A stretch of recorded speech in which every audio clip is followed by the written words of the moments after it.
प्रिय दर्शकों, उत्तर प्रदेश उर्दू अकेडमी के ज़ेर एहतमाम मुनक़्क़दा उर्दू प्रोग्राम आओ उर्दू सीखें में हम आप सबका हार्दिक स्वागत करते हैं, इस्तक़बाल करते हैं।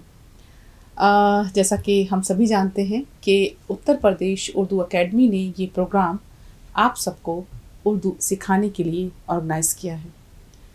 हमारी कोशिश यही है कि हम मुख्तलिफ़ तरीक़ों से आपको उर्दू सिखाएं। इससे पहले के एपिसोड्स में हमने कुछ रिवीज़न का काम भी किया था, जिसमें हमने आपको सिखाया था कि अब तक आपने जिस तरह से हुरूफ़ तहज्जी को पढ़ा या हरफ़ों को जोड़ के लफ्ज़ बनाना सीखा और उसके बाद छोटे छोटे जुमले सीखे, या फिर भे, फे, थे, टे, इस तरह के जो मुरक्कब हुरूफ हैं या जो किसी दो हरफ़ों से मिलकर बनते हैं, उनके बारे में भी हमने आपको बताया था। लेकिन ये सिलसिला हमारा जारी है, क्योंकि कोई भी ज़बान सीखते सीखते आती है, और अगर आपको इतनी प्यारी और मीठी ज़बान सीखना है तो मुस्तक़िल उस पर मेहनत तो करना शर्त है। तो आगे बढ़ाते हैं इस सिलसिले को, और आज हम एक बहुत खूबसूरत कहानी तेल का बर्तन, जिसका शीर्षक है या उन्वान है, उसके ज़रिए से बहुत सारे उर्दू अल्फाज और छोटे छोटे जुमले लिखना सीखेंगे। कहानी है तेल का बर्तन।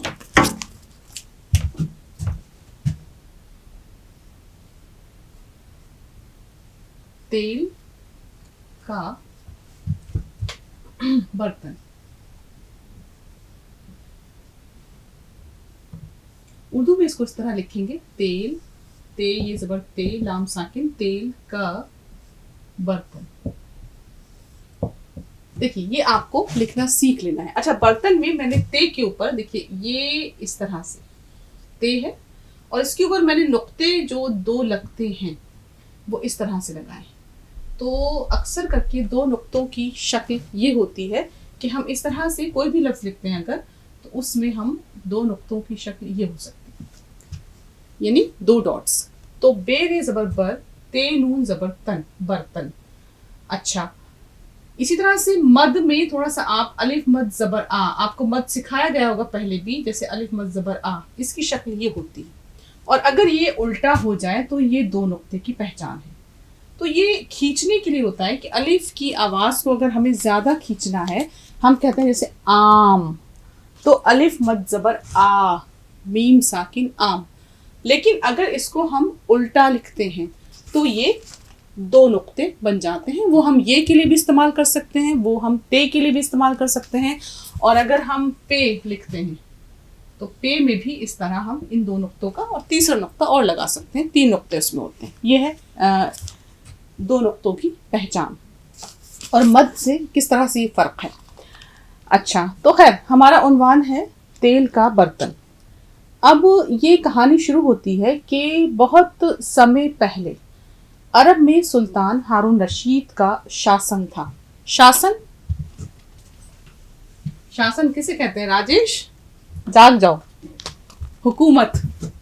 शासन का मतलब होता है, उर्दू में इसके लिए लफ्ज़ है हुकूमत। और हुकूमत हमने कौन सी है से लिखा है? ये है कौन सी है? ये वाली है। एक है ये होती है, बड़ी है, बड़ी से लिखा है हमने ये हुकूमत। तो बहुत वक्त पहले की बात है कि अरब में सुल्तान हारून रशीद की हुकूमत थी। वहाँ अली ख्वाजा नाम का एक व्यापारी रहता था। व्यापारी, बिजनेस करने वाला, तिजारत करने वाला, ताजिर। ठीक, बिल्कुल। व्यापारी को कहा जाता है उर्दू में ते अलिफ ज़बर ता, जीम रे ज़ेर जिर। आपने बिल्कुल सही बताया, बिजनेस करने वाला ताजिर। एक ताजिर रहता था। वहाँ अली ख्वाजा नाम का एक व्यापारी रहता था। ईश्वर की कृपा से उसने इतना धन कमाया था कि वह अपना सारा जीवन अच्छे से गुजार सकता था। धन, दौलत, दौलत, बिल्कुल ठीक। अली ख्वाजा अपने बूढ़े माता पिता के साथ रहता था। उसकी पत्नी भी नहीं थी। अच्छा, माता पिता की मृत्यु के बाद, मृत्यु, इंतकाल, हाँ इंतकाल। अच्छा, इंतकाल अच्छा लफ्ज़ है। वैसे तो हम आम तौर से मौत बोलते हैं, लेकिन इंतकाल लिखना सीख लीजिए। अलिफ नून ते काफ अलिफ नून, अलिफ नून ज़ेर इन, ते ज़बर ता, काफ अलिफ ज़बर का, लाम साकिन। इंतकाल यानी मौत या मृत्यु।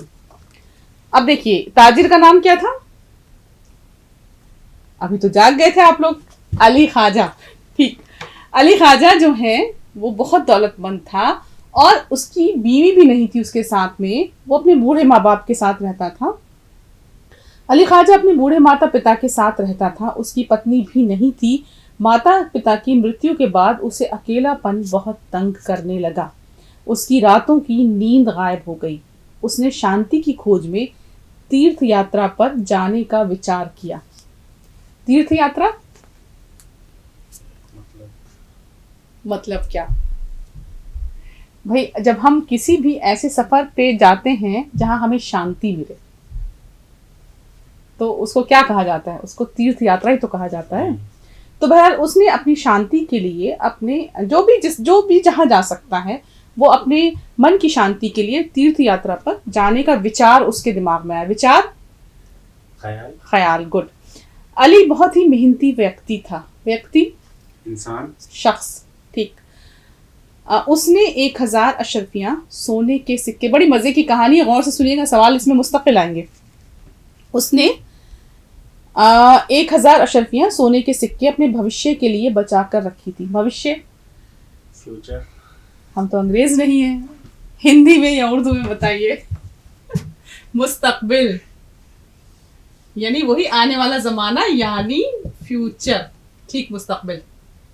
भविष्य यानी मुस्तकबिल, आने वाले ज़माने के लिए उसने अपने बचा के लिए रखे थे। तो उसने 1000 अशरफियाँ यानी सोने के सिक्के अपने भविष्य के लिए बचा कर रखी थी। उसने उसमें से 500 अशरफियाँ अपनी यात्रा के लिए रख ली। यात्रा, सफ़र। ठीक, अच्छा।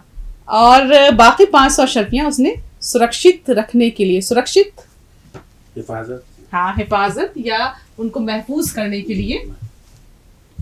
अब देखिए महफूज के हिज्जे देख लीजिए या हिफाजत, दोनों ही अच्छे लफ्ज हैं।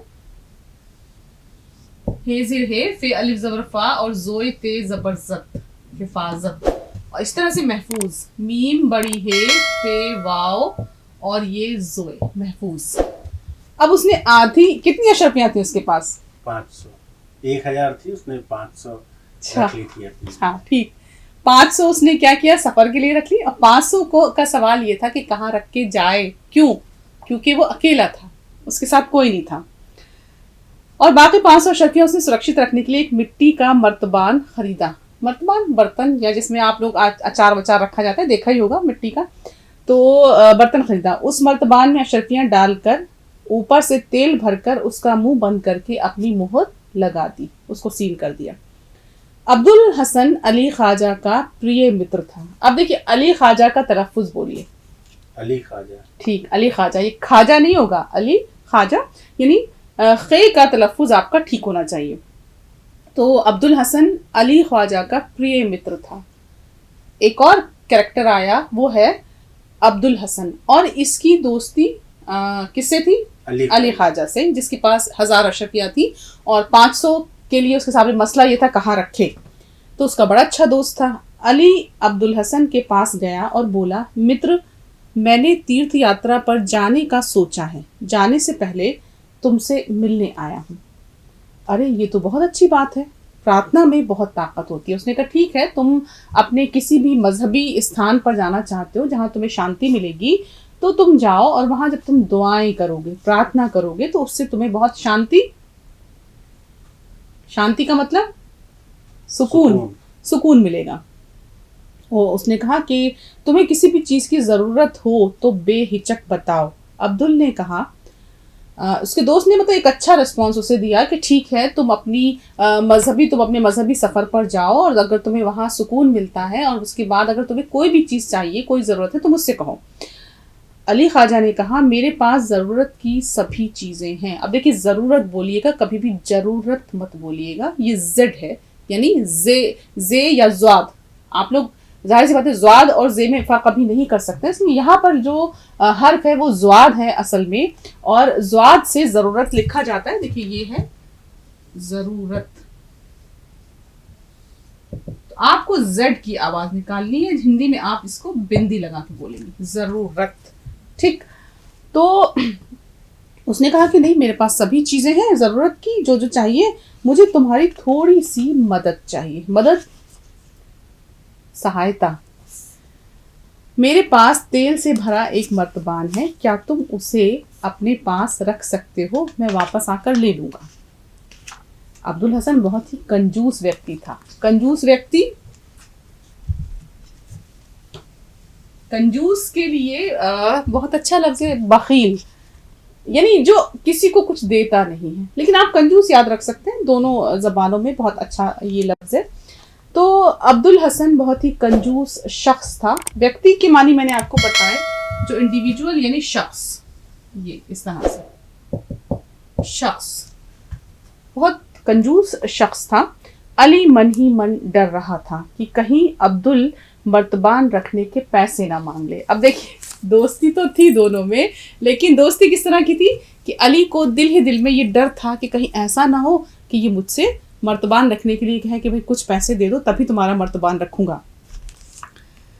खैर, अब्दुल ने तुरंत कहा, तुरंत, फौरन, इसे मेरे भंडार में रख दो, वापस आने पर ले लेना। उसने कहा कि ठीक है, मेरा सामान जहाँ रखा रहता है वहां तुम इसको रख दो, जब वापस आओ तो ले लो। अली भंडार में मर्तबान रखकर आराम से अपनी 5 महीने की तीर्थ यात्रा पर चला गया। 3 महीने बीत गए। एक शाम अब्दुल हसन बैठा था, तभी उसका एक सेवक आया। सेवक यानी 3 महीने अब इसके दोस्त को गए हुए हो गए। अब एक शाम ये बैठा हुआ है तो इसका एक नौकर आता है। सेवक मतलब नौकर, खादिम। खादिम एक अच्छा लफ्ज है, आप लोग सीख सकते हैं उसको। ये खादिम, या इसी को कहा जाता है नौकर, खिदमत करने वाला या आपके यहाँ काम करने वाला। तो उसका सेवक आया, उसने कहा कि लैंप जलाने के लिए तेल नहीं है। अब्दुल ने कहा, जाकर अली ख्वाजा के मर्तबान से थोड़ा सा तेल ले लो, कल उसके मर्तबान में वापस डाल देना। आप लोग कुछ गैस कर सकते हैं कि क्या होगा? अब तेल लेने जब इसका नौकर मर्तबान को लेकर आएगा या उसमें से तेल निकाला जाएगा, तब क्या होगा? तो उसके सिक्के भी निकल आएंगे। हाँ, तो अब उसके बाद नौकर जो है मर्तबान लेकर आया। तेल निकालने के लिए जैसे ही अब्दुल हसन ने ढक्कन खोला, वह आश्चर्य से चिल्लाया। आश्चर्य, ताज्जुब।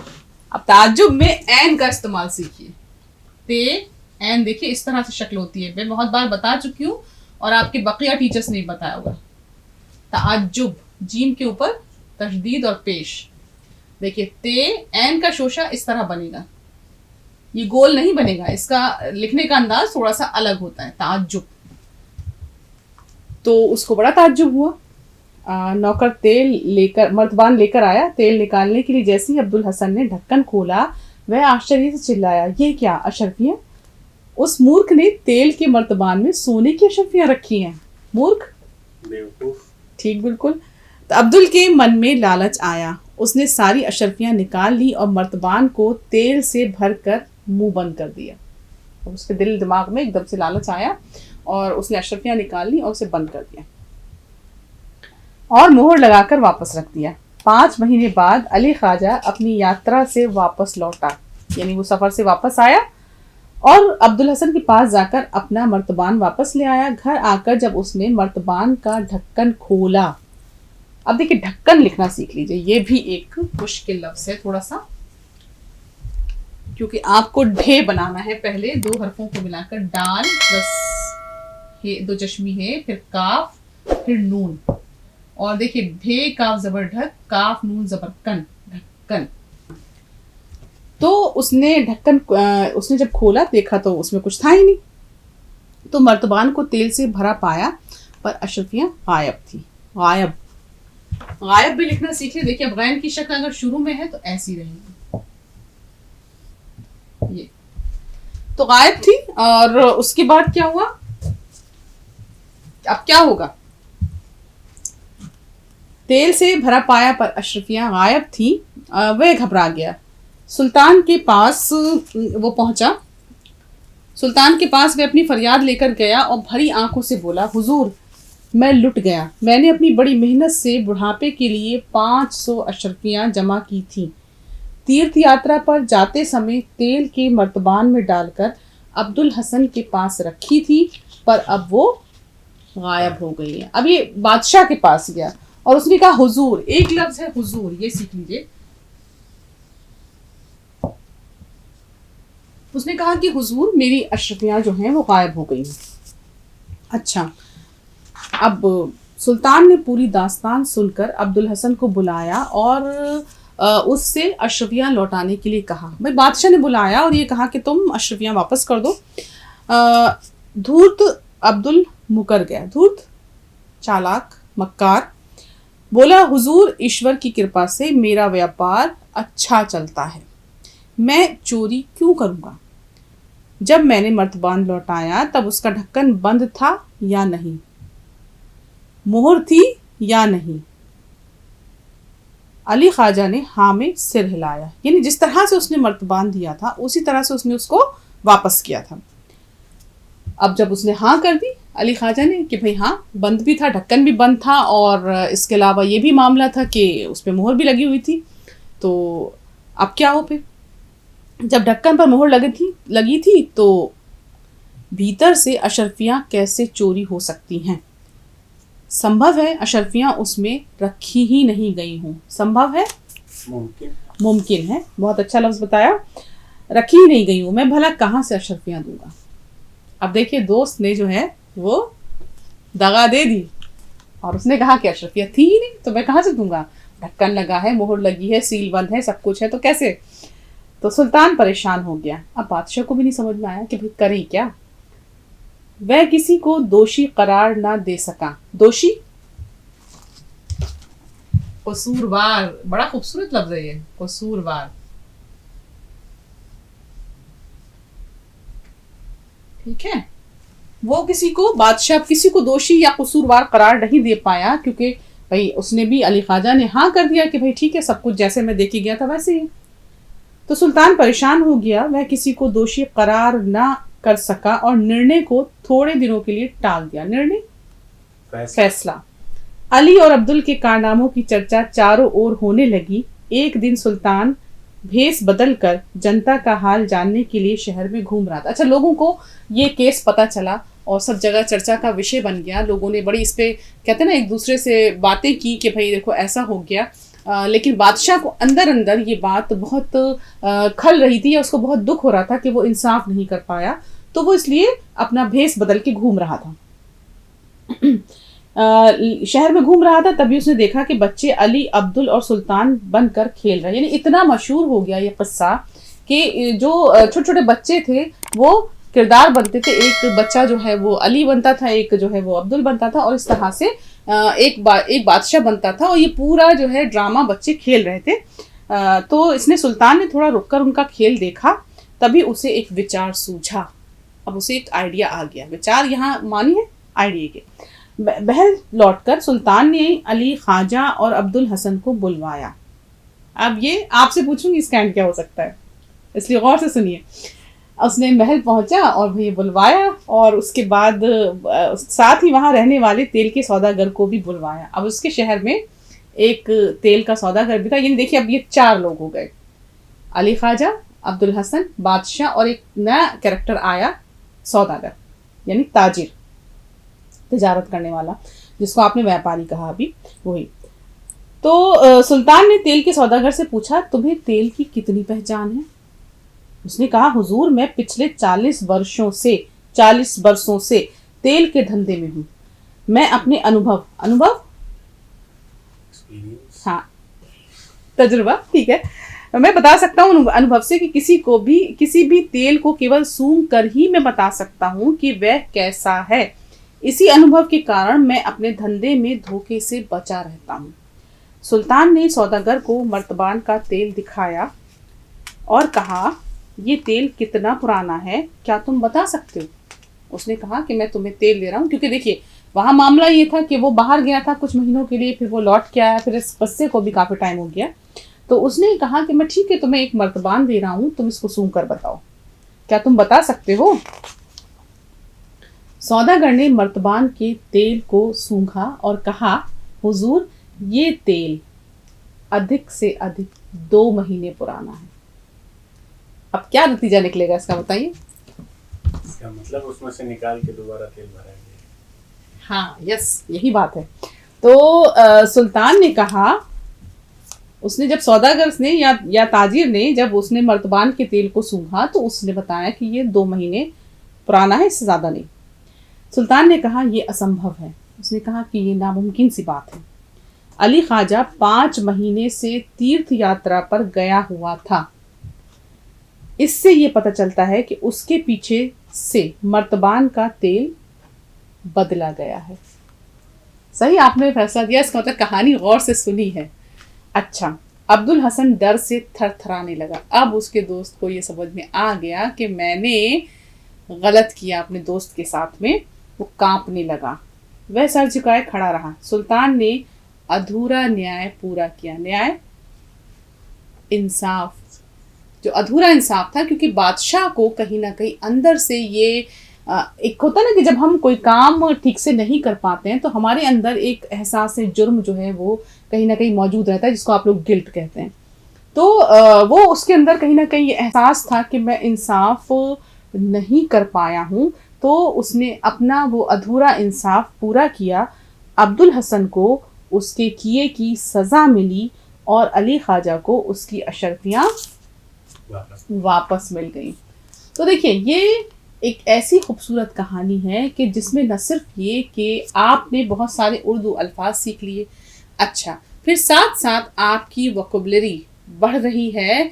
उसकी वजह से आपको आसानी ये होगी कि जब कभी आप उर्दू बोलेंगे तो कुछ अल्फाज आपकी मेमोरी में या आपकी याददाश्त में महफूज होंगे और आप बहुत आसानी से उनका इस्तेमाल कर पाएंगे। अब देखिए, इस कहानी से हमें सबक क्या मिलता है ये बताइए। उसके बाद 2 जुमले बनाइएगा। कोई भी लफ्ज़ मैं आपको दूंगी, आपको जुमला बताना होगा। पहले तो ये कि क्या सबक मिलता है, कहानी क्या कहती है। चलिए, ये कमेंट बॉक्स में लिखिएगा, मैंने छोड़ दिया। ये सवाल है कि ये जो हमने आज कहानी पढ़ी और उसके ज़रिए से, इस तेल का बर्तन कहानी के ज़रिए से हमने क्या सीखा, ये आप मुझे कमेंट बॉक्स में बताएंगे। अच्छा, हम 2 लफ्ज़ यहाँ लिख रहे हैं जिसके जुमले आपको मुझे बताने, जैसे इंसाफ।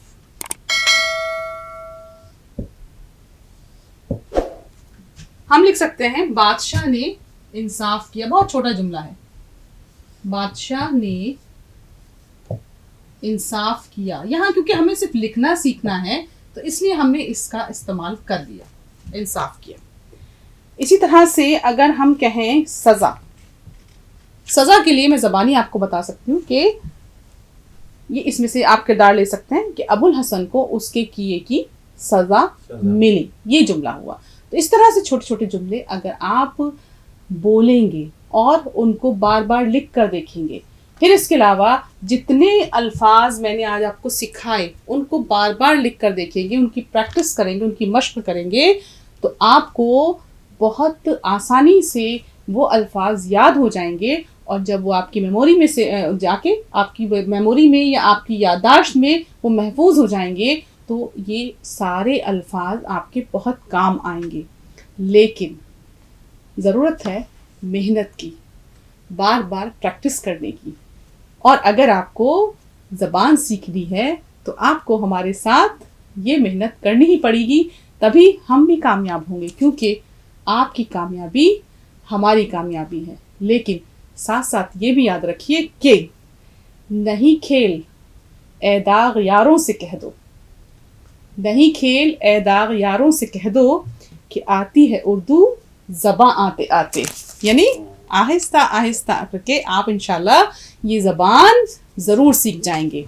तो हमारे साथ जुड़े रहने के लिए और हमारी एकेडमी यानी उत्तर प्रदेश उर्दू एकेडमी के इस प्रोग्राम में शामिल होने के लिए आप सबका दिल से शुक्रिया।